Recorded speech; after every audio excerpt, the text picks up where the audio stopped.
Okay, let's brainstorm. Let's think of some ideas connected to this topic. It's really important to brainstorm and get yourself thinking before moving on too deeply into the lesson.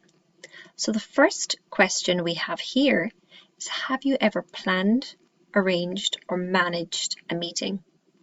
Even if you haven't, still think about the process involved with it.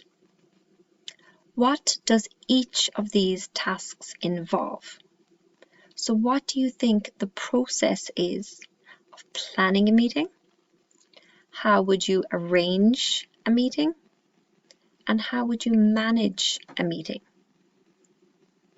Look at question C.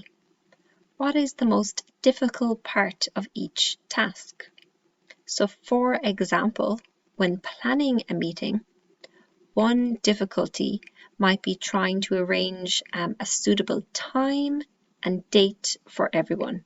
Particularly if it's a big group, it can be really hard to plan a particular time that suits everyone.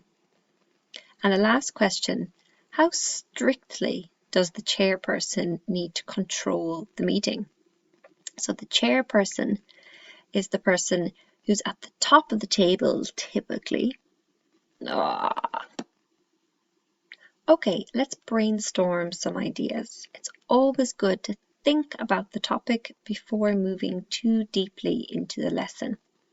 Let's look at the first question. Have you ever planned, arranged, or managed a meeting? Even if you haven't done this, try and think about how you would do this. What is the process involved in planning a meeting? How would you arrange a meeting? And how would you manage that meeting?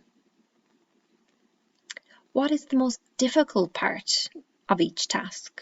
So, for example, one difficulty when planning a meeting might be finding a suitable time and date to suit everyone, particularly if it's for a large group of people. How strictly does the chairperson need to control the meeting? Can they be a bit more lenient, a bit more laid back and involve everyone? Or do you think it should be the chairperson who does most of the speaking?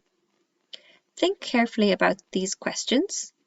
Make some notes if you like in your notebook before moving on to the suggested answers in the next slide.